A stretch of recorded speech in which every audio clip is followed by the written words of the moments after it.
Welcome back. It's now 7:23 a.m. Good morning. It's time for us to get into the political segment right now. That is The Viewpoint. We want to take a look at some of the stories that have been making headlines across the week. That is what I call political buffets, socio-economic and socio-political aspects of our lives here in Kenya. Good morning. Welcome to the program. Right about now, I want us to get through the traffic situation. But yes, my guest already in studio. Perhaps can have a long shot of that. My guest in studio, I have got Wilson Sossion, his former NAT Secretary General. He'll tell us why he was in a school uniform 3-4 days ago. And you looked good by the way. We were watching the bulletin, I'm like, Victor, Rafiki yako ndiule. So who is my friend? That was you. Yes. Where was that? That was Tenwek High School, my alma mater. And I'm admission number 1749. Yes. And permitted to put on school uniform any moment I walk into the school. You were a former teacher there? Yes, and I was also a former teacher. That is the last station I last taught, and that is where I fulfilled myself professionally. Very good. Because I churned out very smart boys and left impeccable performance records in my areas of work. Yes. Both in class and outside class. That's unique. I was both a drama and music teacher and chemistry agriculture teacher for that matter. And so I've been given the responsibility by the alumni and the school boards of management and the community to oversight the school programs. And so naturally on Saturday, I led the alumni and of the school. Yes. And there were Dawa Elimu from all over Kenya, led by the former principal Alliance High School, Christopher Haemba, who has been mentoring the school since 2001, together with the Alliance School community, to celebrate the achievement of the greatest results in the school. You know you're a music teacher? Yeah, of course. So you can sing? Interesting. Dr. Naftali Nyamongo, good morning. Morning to you. Good to see you. Good to see you too. Did you know that Sossion can sing? No, I didn't. Basically drama and music. Okay. All right. Senator Gloria Orogo, welcome to the program. Happy New Year. It's been a while. It's been a minute, eh? Out there fighting battle, left, right, and center. Out there defending the girl, child, and women. Yes. So close to your heart. Yes. Tell us more about that.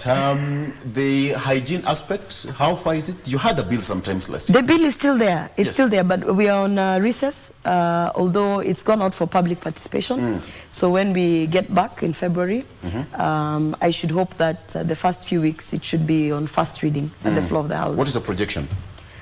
I really hope that in this session we can be able to pass that bill. I hope. I don't know how the business of the House is going to be, but I'm crossing my fingers that this session is the session. We'll be here to talk about it. Yeah. All right. All right. So, sir, now you know, my guest already in studio. Let me take you through the traffic situation pretty fast before you leave the House. Your mic is still on. The other day you went online and talked about the feud that's affecting Kisii between Honorable Sylvanus Osoro and Governor Simbarati. Yeah. Yeah, I think it's unfortunate, and it's something that we are still trying to work on as a community. But you know, my position remains that every leader must be respected.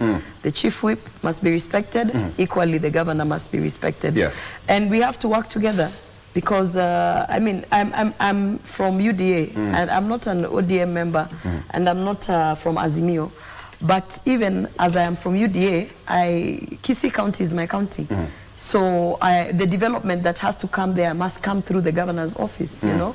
So I have to find a way to work with the governor to ensure that particularly the people of my constituency, Bobasi constituency, where I reside, are able to get some form of development. And I think that is sober leadership. And most of the other leaders you see in Kisii County, the MPs, also understand that they must work with the county government and they also must work with the national government. So you have... It's not about a political division because, you know, in Kisii County, as much as they say it is an ODM stronghold, we have 4 MPs out of the 9 constituencies. 4 MPs are from United Democratic Alliance.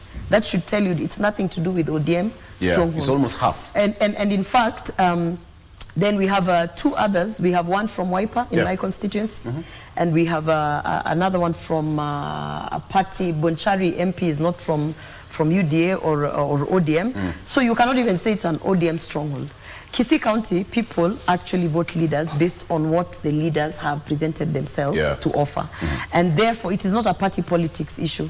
It is an issue of individuals and how they relate to the electorate and other leaders. So I continue to urge the Kisii leaders that even if they don't want to work together in unity, can they at least give each other that bare minimum respect, such that obviously if I'm going to go to Anthony Kibagendi's constituency, I don't have to seek his permission, but it would be wise for me to be able to give him a heads up. I will be in your area if you're around. It would be nice for you to have you at the event.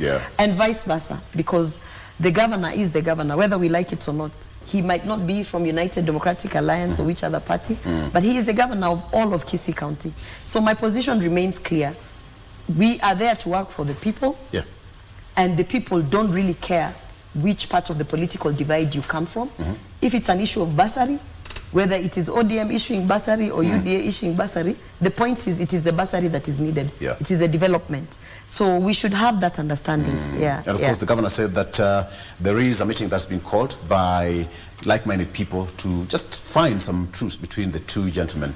And what is unfortunate is that meeting was advertised. You know, when you're doing issues on reconciliation and trying to bring people together, you also don't want to brag that you're the person who's trying to bring people together.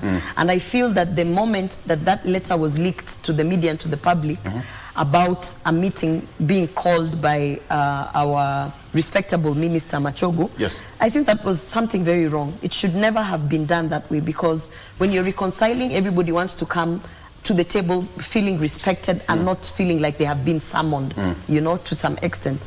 So, and I know that meeting might not take place, but I hope that other means, I know there's a lot of conversations behind the scenes, which I'm also part of, in the sense that I'm trying to talk to the governor to make him understand that there are certain issues that he probably has to, you know, look into how to adjust his leadership. Perfect. I had to give you that chance so that you talk about it, because it's affecting members, and Kisii County is actually my neighbor. So when you thrust on, I feel the weight.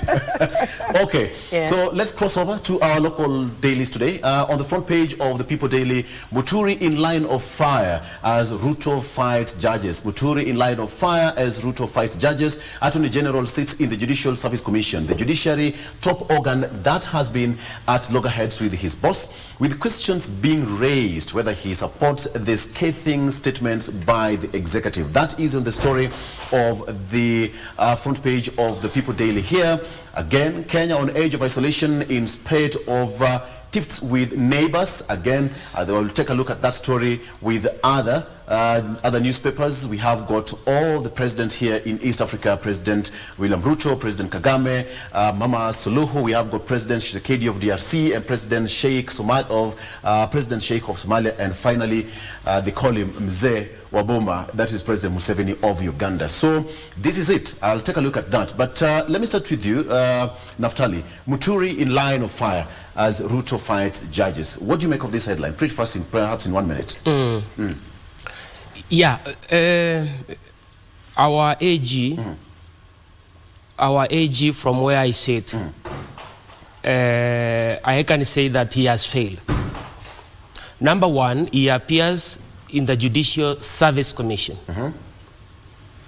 So him being the legal advisor to the government, and especially to the president, ought to advise the president accordingly. So when you see the executive fighting the judiciary outrightly, it means the person who should bear that personal responsibility is the AG, JB Muturi. Because he has a constitutional duty by the people of Kenya to advise the government, and especially the president. You see, these are arms of government. These are the three arms of government. They are distinct but interdependent. So there is no arm which should appear as superior than the other. They should work together in cooperation and consultation. So when you see one of the highest, the second highest executive member attacking a member of the judiciary, knowing that we have independence of the judiciary, because Article 160, Sub-Article 5 states, a member of the judiciary is not liable in an action or a suit in respect of anything done or omitted to be done in good faith in the lawful performance of a judicial function, full stop. So how can then the deputy president go in the media to attack a judicial office? I see in the court annex mediation. I'm a member of the judiciary. So if my senior members are embarrassed outrightly in the public by our fellow arm of the government, then I get disenfranchised by this government. Okay, I'll come back to that. Mheshimiwa Sossion, what do you think was running through the mind of that is Attorney General J.B. Muturi? Because now we had the tiff between the executive and the judiciary, and now he's also sitting at the JSC. Yeah, don't forget that Justin Muturi is an experienced judge who has served in the judiciary for a long time as a lawyer, and having been the Speaker of the National Assembly for a long time, and now Attorney General, is one of the most grounded leaders in this country and legal advisor to the government of Kenya. But the judiciary, even in as much as he's a member of the Judicial Service Commission, he doesn't run the operations of the judges and magistrates in the judiciary. The issue that has been pointed out by Kenyans is rogue individuals in the judiciary. And it's not the entire judiciary. There are very many good judges at the judiciary. And I've been a great user of the court, and I've worked with eminent lawyers in this country, senior counsels. Ahmed Nasir Abdullahi, Kyogo Kilukumi, and Paul Mwit, and the rest, and the list can go on. And I can tell you, quite a number of judges are corrupt. And even some of the judgments that have been rendered, and with the excuse that they're unconstitutional, the judges are unable to quote the various clauses of the Constitution that have been violated. And so the judiciary is not independent and is not a glass that should not be touched. It's an entity that must be accountable to the people of Kenya. And the users of the courts, who are the people, should be able to speak out. Yeah. If indeed, and it is true indeed, that judges were corrupt and the judiciary is not clean. And they must be called out, and they've been called out. And we can see the pattern of the judgments that they give. For when I was in the labor union, I used to see how the judiciary could be misused to stifle unions. Some of those orders from those courts, which we felt were wrong, were defied, and we defied, and it worked. And you see some of these judgments. You defy some of the orders? Yes, you defy. If an order is unsustainable and it's non-enforceable, you defy. And this is where we are getting to. If the judiciary will continue rendering judgments that cannot be sustained by law and the Constitution, then at some point they will be defied. And we saw during the reforms of the judiciary, during Kibaki administration, some of the judges were taken to task over the judgment that they rendered as individuals. That is where we are at the moment, because some of the judgments indeed are more political than legal. Okay. And therefore, when the judiciary is called out, we cannot have this barrage of certain defense to try and defend the judiciary as if it is a kingdom of angels. It's an entity that is served by human beings. Very good. All right. Who have self-interest. We'll come back to that. And when we talk about corruption in the judiciary, I'll come back to it doesn't mean we could also be having corruption in the other arms of government. No. We'll still come back to that. And we are calling out corruption in all arms of government. We'll still come back to that. Senator, this.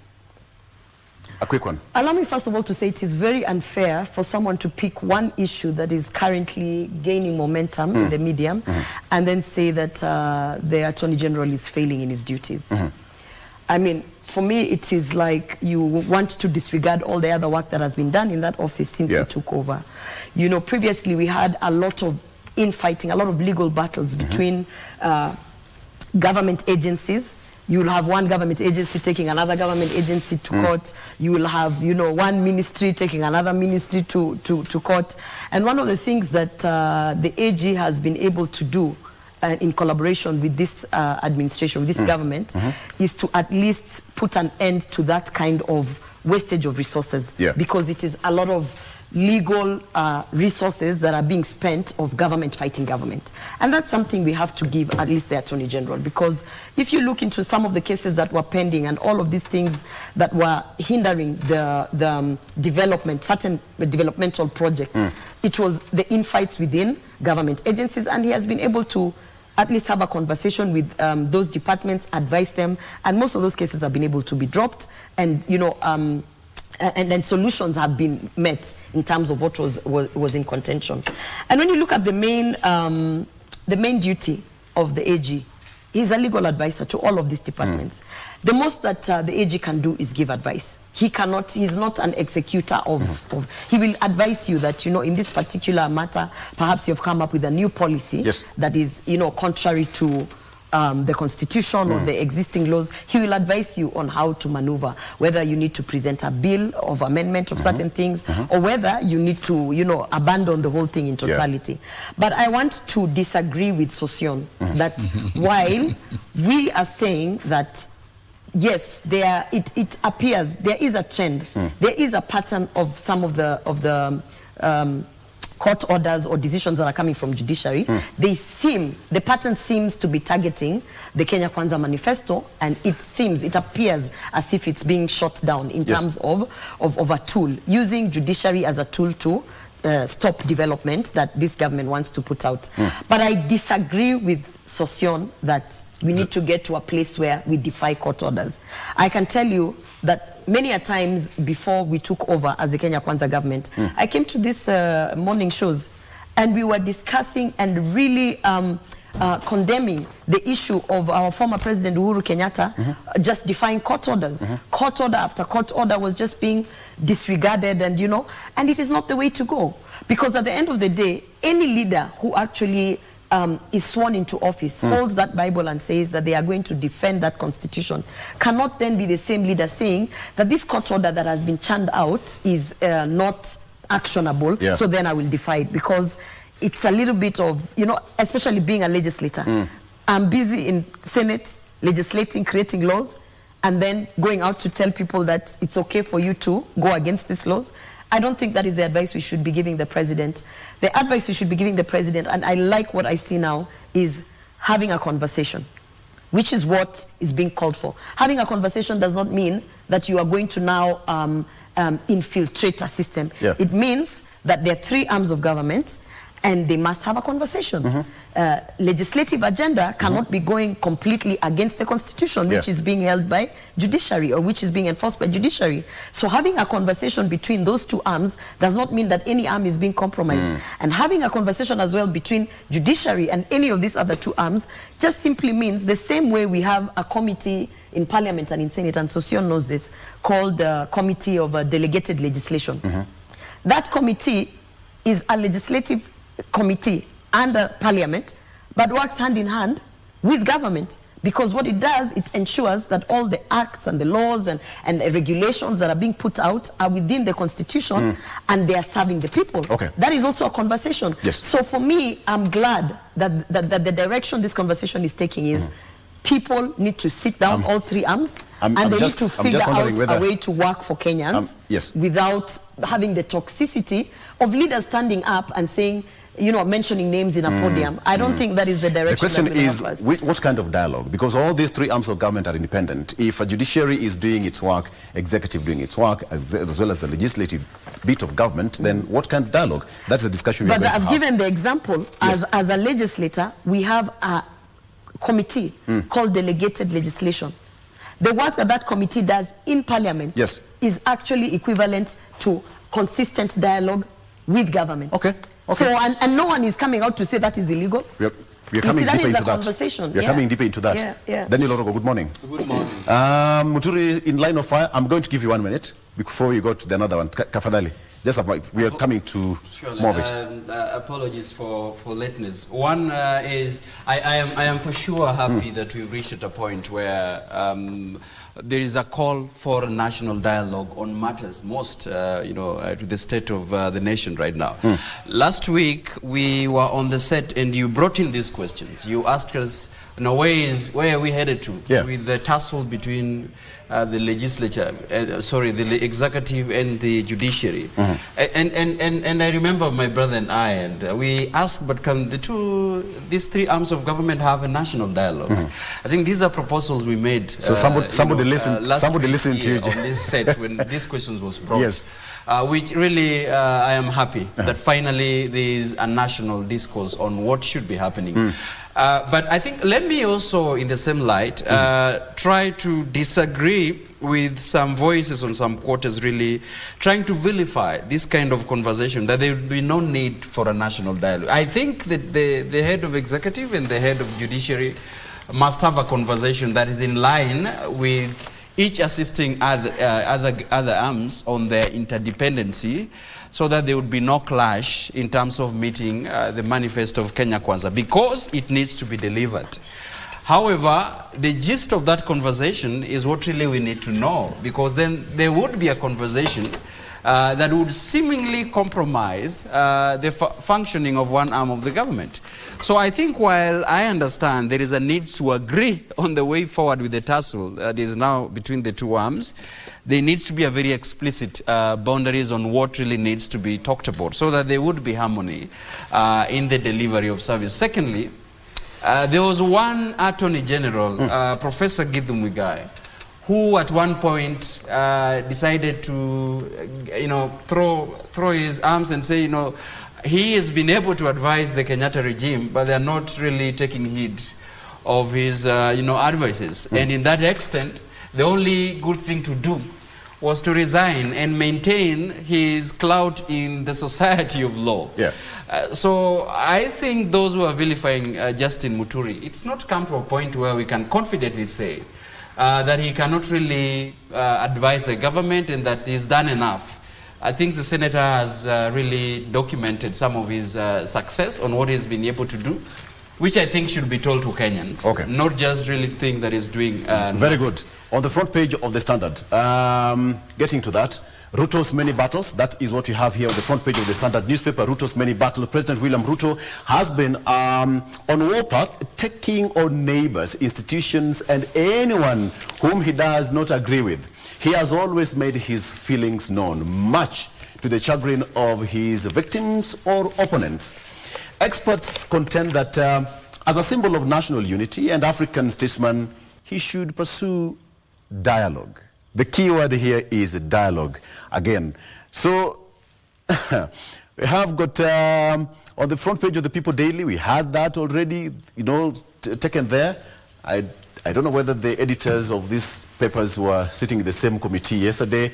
We have got President there, Suluhu, we have got Felix Tshisekedi, Museveni, Uhuru Kenyatta, and then we also have the head of institution, that's judiciary, Martha Koome there. So there, you have it. Is there anything much we can talk about this? We've talked about it. Let's cross over very quickly to the front page again. That's a Daily Nation, no longer at ease. Kenya's trouble with its neighbors. More or less the same thing. But on the main read here, on the front page of Taifa Leo, usimkaribie Ruto. Usimkaribie Ruto, that's on the front page of Taifa Leo. Vuta ni kuvute, kinara wa Azimio asema kwamba mazungumzo yoyote wakati huu ambapo kesi muhimu dhidi ya serikali zinaendelea kotini yanaweza kuathiri uamuzi ama maamuzi. That is on the front page of Taifa Leo. And finally, on the front page of the Daily Nation here, Kenya's troubles with neighbors. That is mostly what is now on the front page of our local dailies today. Ruto, Raila clash over judiciary's call for dialogue. Again, How is it going to be? Latest row with Dar es Salaam resolved within 2 days. Prime Cabinet Secretary, that is Musalia Mudavadi, I made to understand that mediated that tiff between the two nations, and here we have some kind of, yes.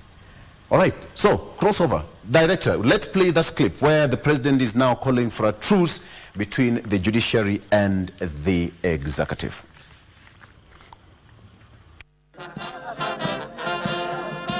After weeks of sustained attacks on the judiciary over the alleged clique of corrupt judicial officers, President William Ruto now says he is ready to engage the Judicial Service Commission in fruitful talks. Mimi nimekubali yale Madam Chief Justice alisema kwamba tukutane.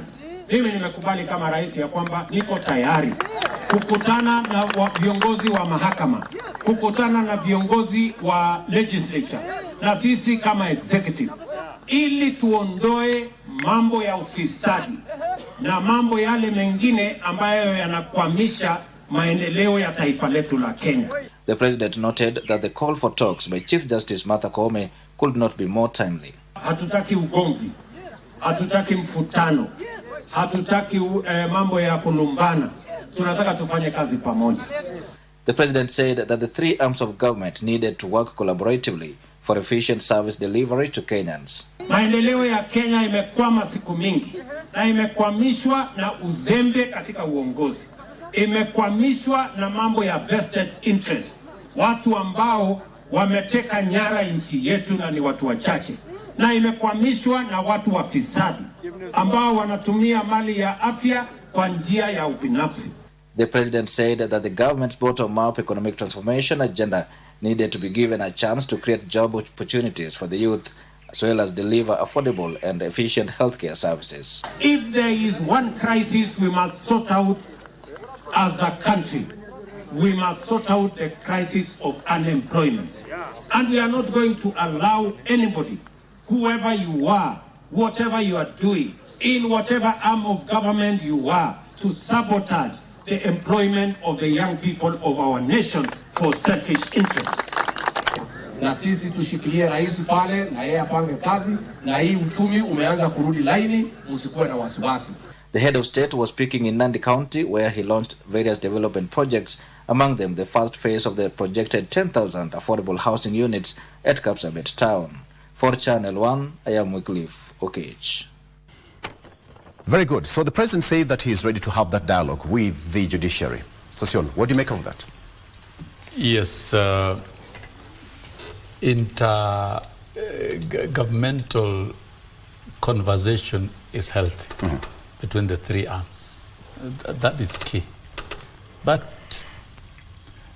is that going to resolve the individual actions of individual judges? Because judges render their judgments individually, not via the Judicial Service Commission. But I think there is need so that then the leadership of the various arms can be appraised of the public concerns within the institutions. And I think the president is right to accept the recommendation of the Chief Justice if indeed such consultations will be necessary. And I say they are necessary because the different arms, they are not so independent that they must fight. They must engage, they must collaborate.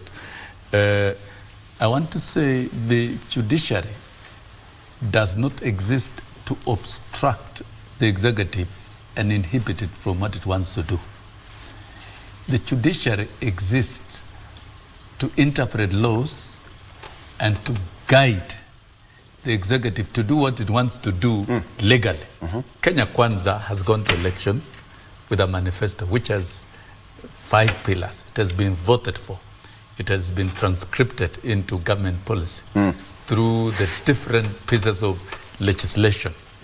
And so it has met, all the pillars have met the threshold of the requirement of law and policy.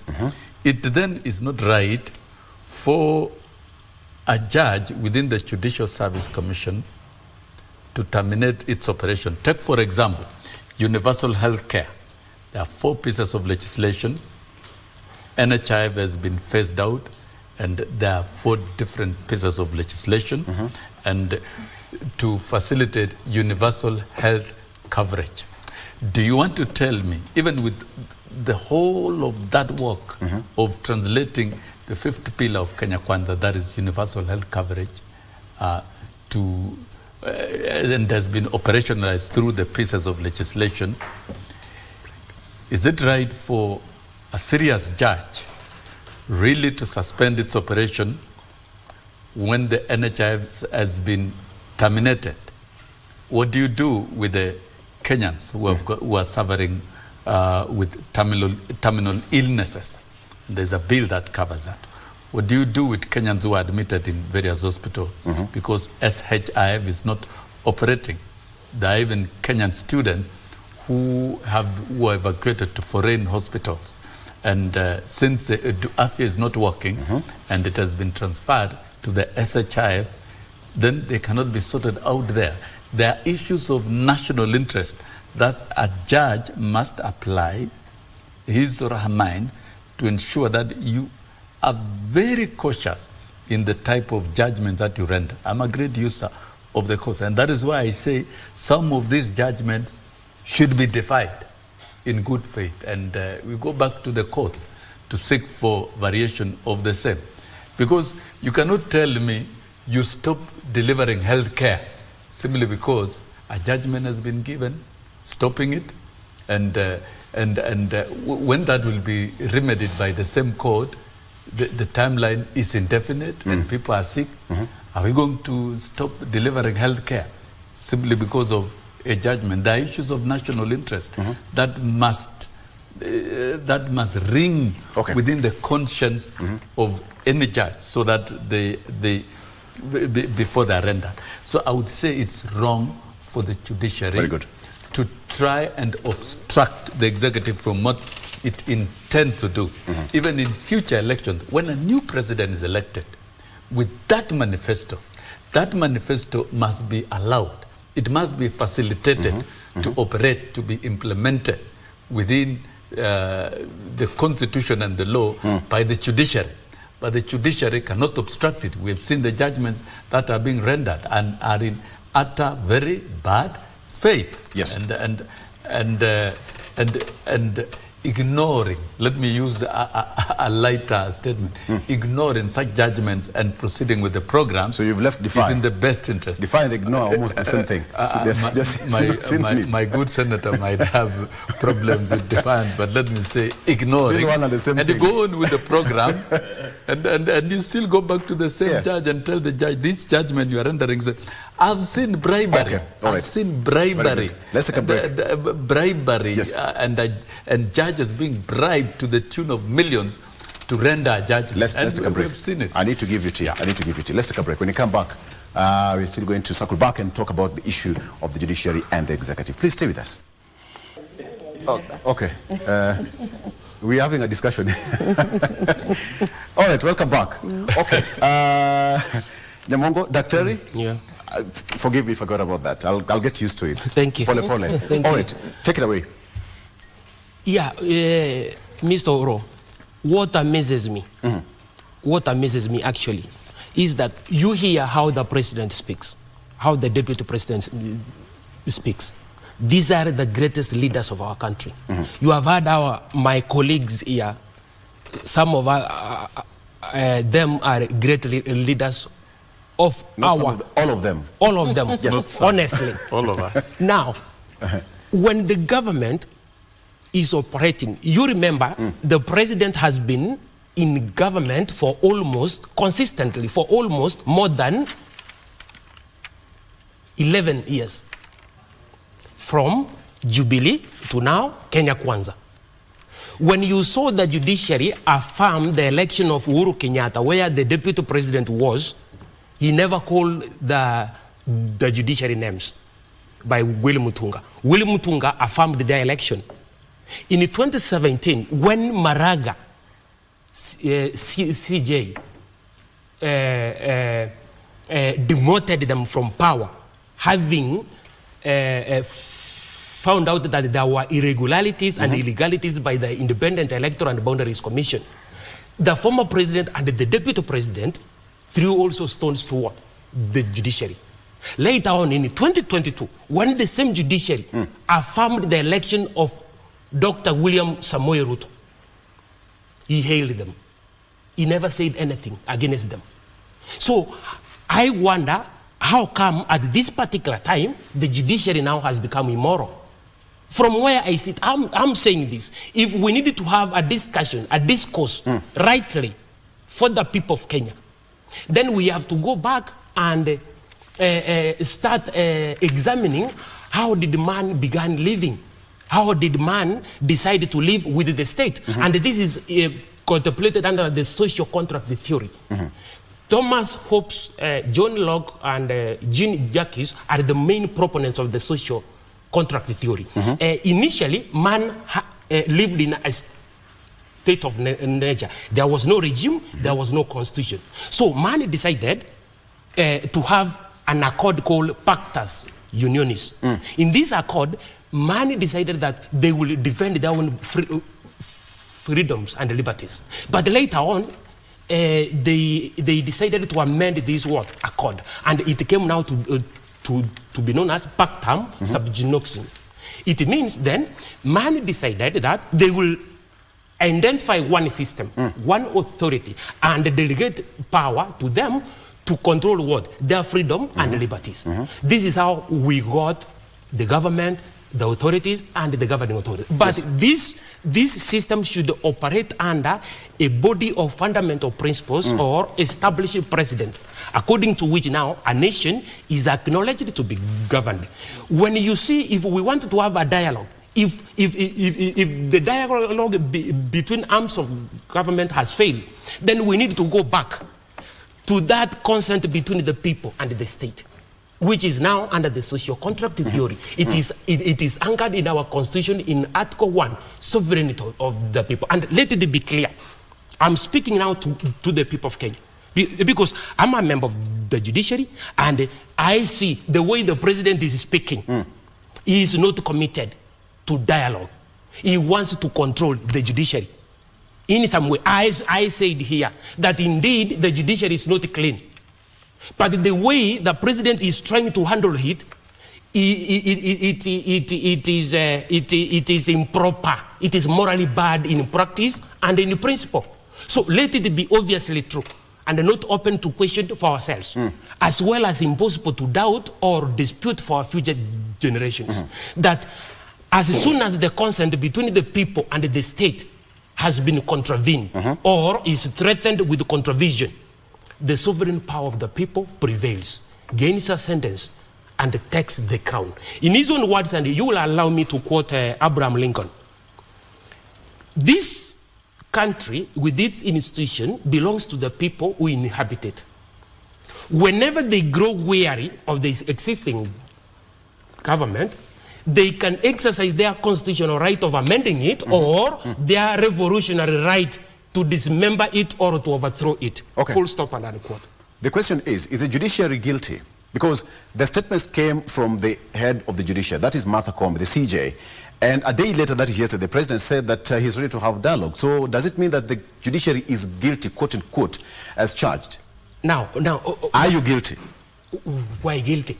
Because you see, I've said in any house there are errant what? Children. Okay. So the president was right then? Yeah, but you see, it is only the judiciary which is now being targeted. The executive also has corrupt members there. Okay, you'll tell me what kind of dialogue, Senator, what kind of dialogue? So the president was right. It has been almost a month of fire. Obviously, the president was right, because in all three arms there is corruption, in all three arms.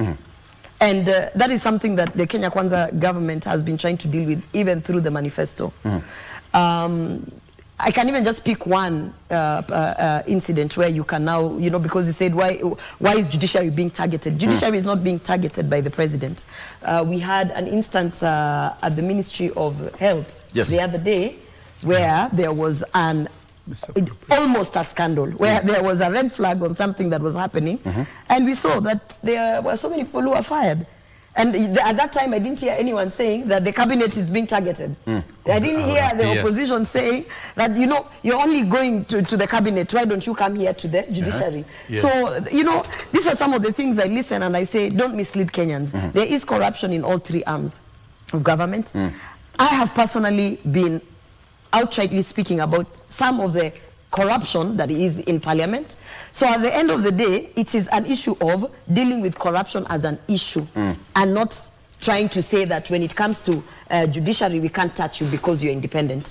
Legislative is also independent, but then we still talk about corruption. Cabinet is independent. We still get PSs fired. We still get senior directors fired, CSs fired. And nobody says they're being targeted. So I'd like to ask Kenyans to think of it as this. We are dealing with the enemy. The enemy is corruption. When you see the enemy anywhere, even in church, deal with it as the enemy. Despite whichever form it comes into. But there's also something that I've heard my colleagues saying, that the president's intentions are not genuine, or that he would like to just control. First of all, you cannot anticipate a debate. Someone has called for dialogue. Allow them to go and talk. When they start talking and it starts looking like he's trying to capture that judiciary, then you can say, hey, we have seen you. But you cannot anticipate, because that means that you are also not coming to the table in good faith. It means that you are with clean hands. You cannot anticipate that now I'm anticipating by Friday this person might do ABCD. You can only be guarded in the sense that you are going to the table as an independent institution and you know what you're trying to achieve from that conversation, and still safeguarding that independence. And by the way, this conversation has not been called for in private. You know, this is not a conversation where the president has said, come, we shall meet behind the tent, just me and you. No, this is a structured conversation that is going to involve so many different frameworks of these independent institutions. So if it is judiciary that's going to come, do not assume that CJ will go and sit with the president at Java. No, this is going to be structured. It is going to be transparent. In fact, we even welcome the opposition leaders and all the other forms to sit in. This is quite unique. We even welcome, you know, we even welcome, because now from Kenya Kwanza government, let me speak authoritatively, from Kenya Kwanza government. Yes. We even welcome, if you want to make it an open conversation the way you do those presidential debates, we welcome that. The bottom line is that we cannot digress the conversation from dealing with the corruption to starting to negotiate all sorts of other things. I'm saying this is unique, Senator, because one, we've never seen a dialogue between three arms of government. But you've never had a president like William Ruto.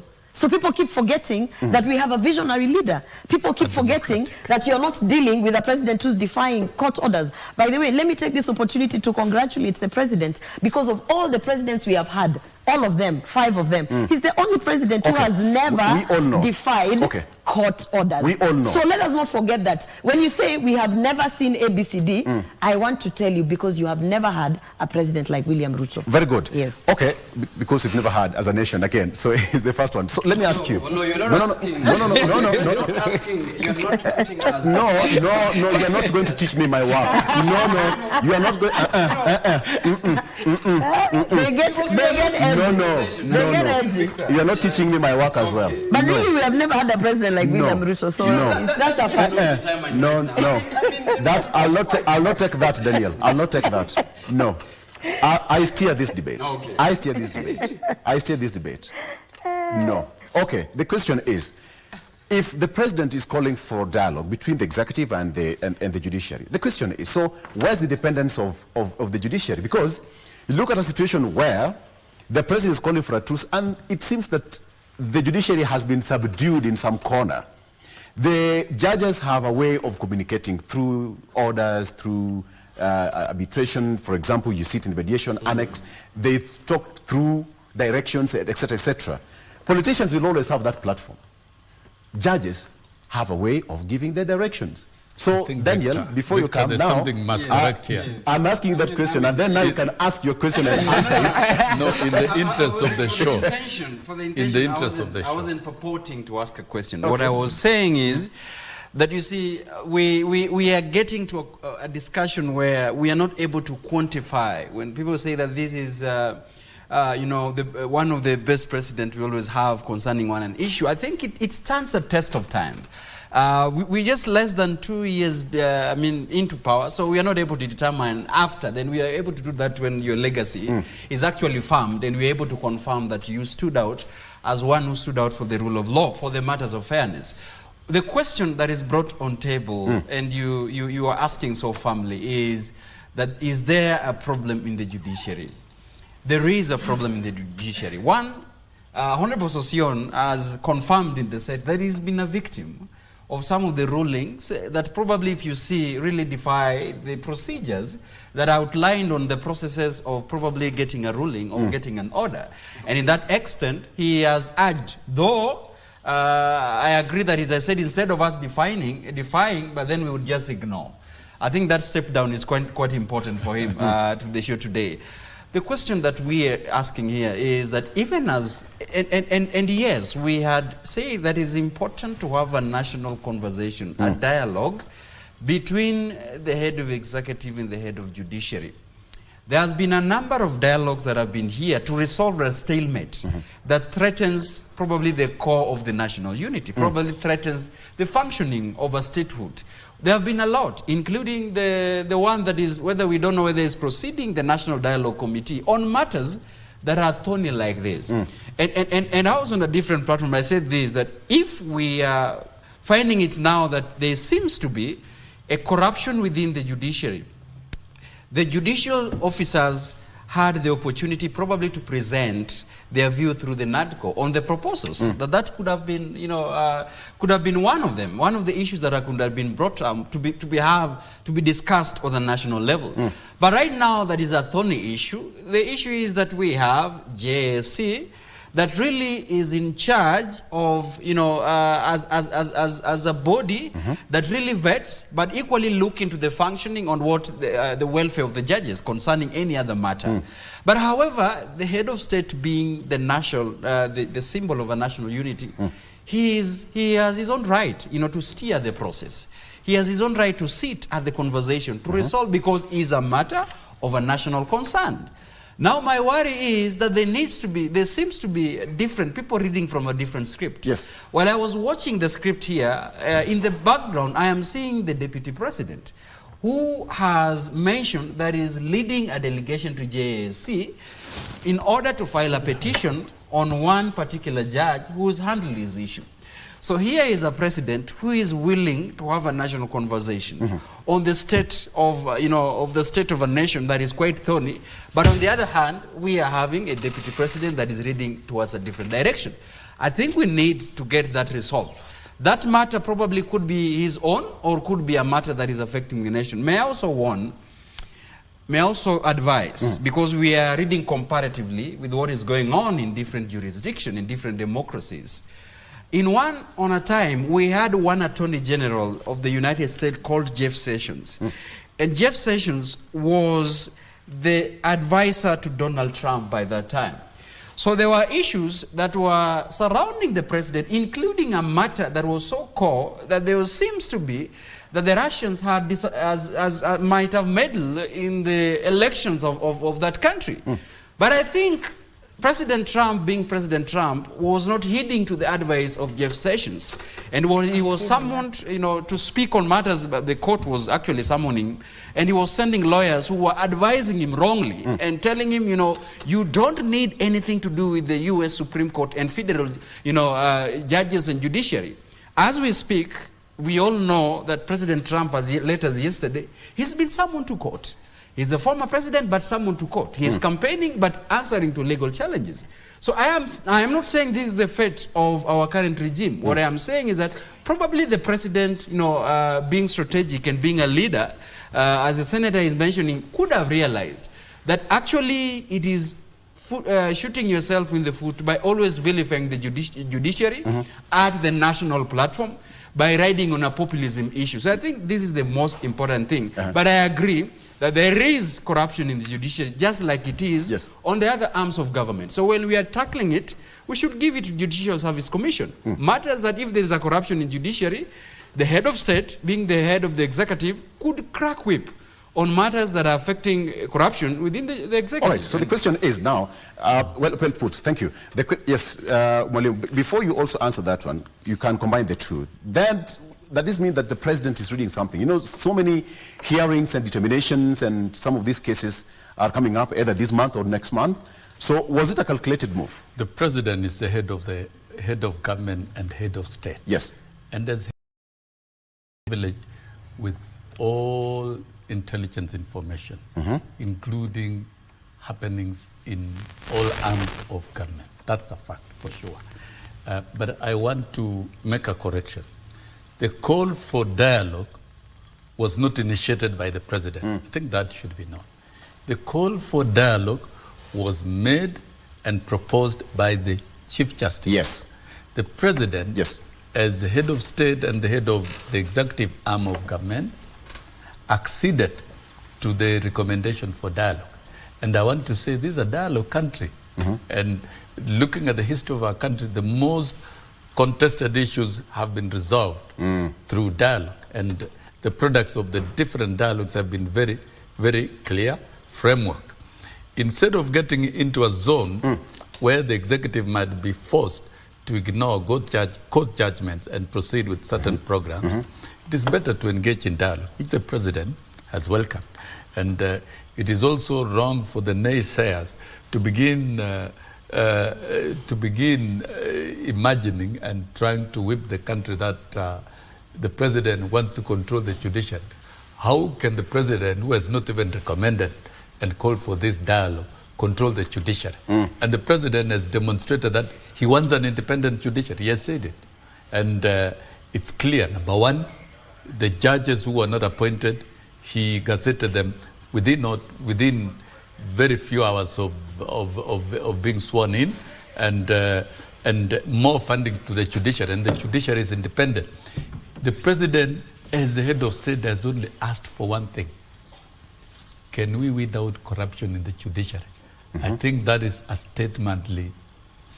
Yes. And I want to remind Kenyans and everybody that cartels who have captured the economy are buying their way out to get judgments in court to preserve their businesses.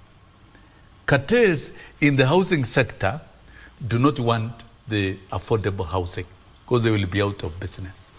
Cartels in the health sector, and we know, and these are patrons and fathers of corruption. They do not want reforms in the health sector because they will be out of business. We have seen cartels in the tea sector frustrating new acts that are going to allow farmers to earn more money. Cartels in the coffee sector. Are we going to allow this country to be controlled by cartels? Cartels in the sugar industry. We saw what the president said. Either these cartels, three things. Remember the issue of the three things. Because as a country, we must have a resolve. Are we ready to fight corruption? Yes, let us all condemn corruption, wherever it is. Whether it is in the church, whether it's in the judiciary, whether it's in the executive, or whether it's in the legislature, as long as it is corruption practiced within the boundaries of the Republic of Kenya. And corruption in the judiciary, and corrupt judges, those who have been bribed to deliver judgments one way or the other, the court users have complained. So has the president won? Has the president won? And the president is very clear. He's very modest. He wants the country to be run through the rule of law and constitutional order. And the president whatsoever, and we know him, he means this word. All right. He has no interest in controlling the judiciary. But he's speaking what many of us are speaking. That indeed, Dr. Naftali, corruption in the judiciary and being controlled by cartels who are trying to fend off popular programs that affect their businesses. I've had you. Is real. This is it. This is it. On the front page of the Taifa Leo, usimkaribie Ruto. That is according from Raila to Martha Koome. Usimkaribie Ruto. And those are politics of Azimio. That is politics. Okay, politics, okay. Kinara wa Azimio asema kuna mazungumzo yote wakati huu ambapo kesi muhimu dhidi ya serikali zinaendelea kotini yanaweza kuathiri muamuzi. That is what's here. And I think that is also on the front page of the here again on the Daily Nation. Raila warns Koome against meeting with the president. He said that agreeing to negotiate with Ruto will compromise the judiciary, opposition leader now claims. Nyamongo, allow me to ask you this question. After all this, So where does this leave the cases which are still active? Up for the determinations and directions either this month or next month. So what really happens to this case? Because you have the litigator sitting down with the judge and negotiating. So what happens to these cases then? I don't think the discussion which is being encouraged will affect the cases. I don't think. The discourse which the executive is longing for to have with the judiciary is to harmonize their relations. But they should not affect whatever is going on. So anybody thinking that they may contravene another application of redress, it is wrong. Yeah. So let me you have heard the way the Honorable Sossion is speaking. And you have heard even members of UDA how they are speaking. This is the same way as Jubilee and Azimio that handshake was speaking. But you saw what happened. We were told we have the deep state, we have the system, and we have everything. But you saw what happened at Bomas. So Honorable Sossion has agreed that judges are being bribed outright here. Before national TV. But you also said that I said they may be errant judicial officers, but I never said it in the manner Honorable Sossion is saying that he has witnessed members of the judiciary being bribed. It means then when the judiciary, the apex court, the 7 judges affirmed the election of William Ruto, then they were bribed. In his own thinking, that is cheap interpretation. No. Indeed, that is cheap interpretation. There are different Let me judgments. confirm. I was quoting the judgment that I know about. Let me explain. Honorable Sossion is here today castigating the judiciary, saying that members of the judiciary have been bribed. And I'm asking him, he's here. When the judiciary, through the apex court, when they affirmed the election of William Ruto, were they bribed? Because there were 9 items, and all of them, there was no single minority judgment. Yes. It was majority judgment. I'm asking Sossion, do I have a right Honorable, to reply? Can you explain it to the people of Kenya what happened then? What happened then at the Supreme Court when the election of William Ruto was affirmed by the Senate? I think in my submissions I can address that. Go ahead. Sossion will also have time to submit. I like the way it's your submission. In my submissions I can address that. Yes. I think first of all that is very cheap propaganda.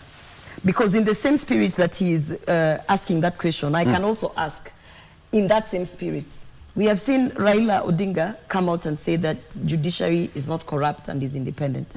But when they delivered the judgment that they did for the general election, he was the same man leading that camp, saying that judiciary is corrupt and they have been compromised and they have been paid. Yes.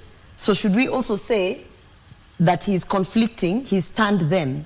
No, obviously, because whatever is happening in this particular matter has got nothing to do with the general election.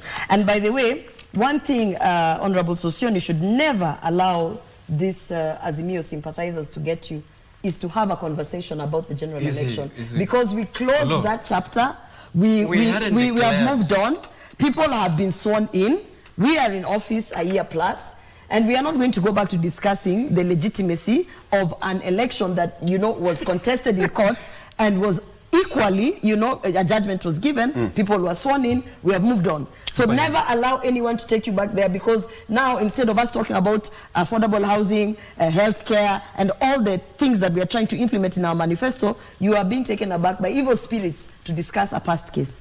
What I can say is, number one, you cannot, in this conversation, bring in any other situation prior to whatever it is happening now.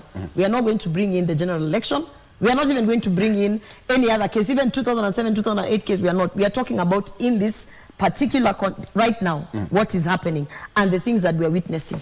As late as last month, 2 months ago, this is the observation that the Kenyans are saying, that actually judiciary is on a mission to shoot down the manifesto that the Kenya Kwanza have for the people. And having said that, then I want to say this. There's also a trend that I'm seeing happening, and that trend is affecting conversations between, whether even judiciary or whatever. Yes. There's a trend of villainizing the president. And if you see in the papers today, you are talking about them saying, President Ruto is now fighting with all his neighbors, and it's putting Kenya in a fix. There's a trend of people saying, even the way they quote Ruto's many battles. This is what you mean. The other one was Usimkaribie Ruto.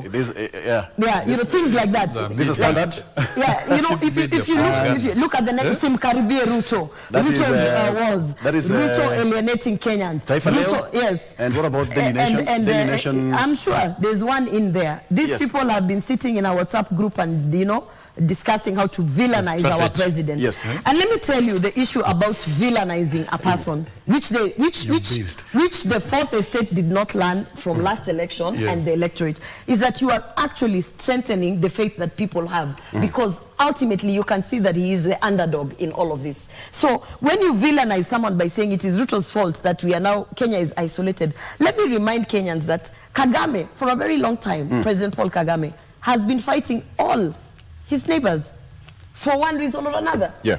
And nobody villainizes him. In fact, he's called a Pan-Africanist because he's trying to push for his people. He fought Uganda when he was saying that Uganda was hosting some of their enemies. He had issues with Burundi. He had issues with DRC. He even went as far as having issues in South Africa. Can you imagine? From Rwanda to South Africa. Nobody called him, no one villainized him and made him a demon. But he was fighting for the rights of his people, the people of Rwanda. Museveni has also a history of having issues with the neighbors, including us in Kenya. For a very long time, Museveni, during the Moi era, he said that Moi was hosting his enemies here in Kenya and trying to overthrow the government at that time. Yeah. And, and that is, it has nothing to say that, now when we had Uhuru Kenyatta, we were so at peace, we were in love with our neighbors. No. When a leader is visionary and is fighting for the rights of the people who have put him in office, the one thing that we should not fall into doing, because this is only Kenya that is used to doing this. If you look at all the other countries, they do not take their leaders and villainize them. They do not take, even Trump, as horrible as he was perceived to be, was actually being defended by Americans. So this trend that I'm seeing of villainizing Ruto and then making him the subject of discussion, for instance, now judicial wars, I've told you, the enemy is corruption. The enemy is not Ruto. And cartels. And the enemy is cartels. The affordable housing, I was just telling my colleagues when we were on a short break, that the Architectural Association, the Architectural Society of Kenya, is also enjoined or wants to be part of that lawsuit of affordable housing. You know why? Because the manifesto of affordable housing is to standardize all designs of the affordable housing. Do you know what that means for architects? It is less business. All these people who wanted to go and design small houses wherever, suddenly now there will be an approved standardized design of housing, and it is going to be replicated across board. Yeah. And the reason for that was so that we can push the Juakali sector, so that the windows, for instance, are of a standard design, and therefore you can give the Juakali sector like a production of 10,000 windows over 2 months or something like that. Now, people who come out to fight something like that, their interest is them. It is not for the general public. It is me as an architect saying, biashara yangu inachukuliwa aje, let me go to court and be enjoined. Now, those are the people that sometimes you look at their interests and you say, they don't really care about Kenyans. They don't really care about that Kenyan who cannot afford an architect at the bare minimum of maybe 75,000 a month for the whole process. So they are looking for business. So let us stop villainizing our president, because we elected him. We elected him into office.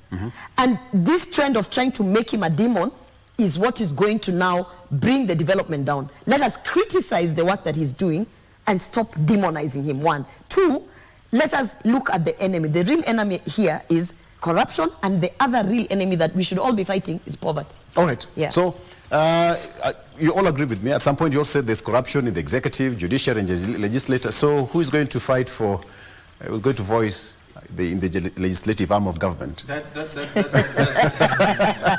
No pun intended, Senator. That's a serious, and that's why. Yes. May I stand to correct that when we appear on a set to give our view. However much we might provide a constructive criticism, unless we declare that we are Azimio or Kenya Kwanza. So an attempt that wherever we stand to question, I don't know whether Nyamongo has given his position, but the senator has used the term that these Azimio people, any sympathizers, anytime we stand on a set to provide a constructive criticism, unless we declare that we are in a position. Their position are known that is a senator that is allied to Kenya Kwanza. Are you saying you are not an Azimio? Is a former Just declare. Senator. I have come here as my capacity to provide a public opinion. I have neither Azimio or Kenya Kwanza. So wherever there is an issue that requires a constructive criticism, we will boldly question. That being said, I made this the other time. I said we are invited also to just give a constructive public opinion. Yeah. We are not able to guide the media on what to publish. This has been a problem, because this is a problem that we would want a certain direction of opinion shaped on the media to guide the public discourse. And that is not our responsibility to do. That is us to come and articulate. And then I don't know why my time you always cut short, Victor. Allow him. This is why I'm really unhappy sometimes, because Senator has got a lot of time, Sossion has got a lot of time, but when we start I'm giving you time. Thank you. I'm trying to just control it, that point imefika nyumbani. Thank you very much. So one of the issues that you've also mentioned is I didn't weigh in is, you see, I agree with the senator that our priorities should be our country. You understand there is some campaigns that have been run. In fact, Donald Trump, that has been mentioned, he runs a campaign by saying the US matters first, making America great. And that one attracted a lot of enmity regionally. I agree with the senator that when it comes to matters that are concerning our country, the president must do well, and is doing well by saying that Kenyans' affairs first. Other affairs of other countries are coming second. However, we are very, we must be very careful, because when you're living in a glass house, do not throw stones at the neighbors, because that is endangered. You become an endangered species. Kenya is living amongst the community of nations. And that the last time we were here with 100%, we are looking at what is our foreign policy. How then would we shape our foreign policy, not to antagonize our neighbors, but as keep the Kenyan interest first? So there are matters that have been mentioned about our regional neighbors with their internal affairs, as to whether that is affecting us or not, as to whether we should go into that particular issues. I am happy with withdrawing our soldiers from Democratic Republic of Congo. I am happy that we systematically also, into a problem of surfacing, withdrawing ourselves from Somalia on matters of, Al-Shabaab and the rest. We must stand together as a community of nations, in a sense that we must condemn, because we are in a situation where if there is injustice anywhere, it is a threat to injustice that in a place that we are living as in this country. So I would be very upfront by saying that, you see, we must be very careful how we balance our foreign policy, in a state that, right now I am happy that the Foreign Affairs, Department or Ministry have resolved the issues of Kenya Airways in Dar es Salaam. I am happy that the president, who is probably a Pan-Africanist in his outlook, though that has attracted a lot of criticism, he is trying to solve the issues that are happening in Sudan. I saw General Hamdok Dagalo in this country, when he visited. I am happy that President could equally extend a hand and invite General Burhan to discuss the matters that are affecting Sudan. Equally, IGAD would, I am very skeptical that as much as IGAD has given the president to chair the dialogue that is, the issues that are going on in Sudan, I am hopeful that IGAD would actually even support the president in terms of getting the legitimacy to resolve that issue, because that is putting us as a precarious position. Because when he fails, and this is, I agree with the senator, we should support the president.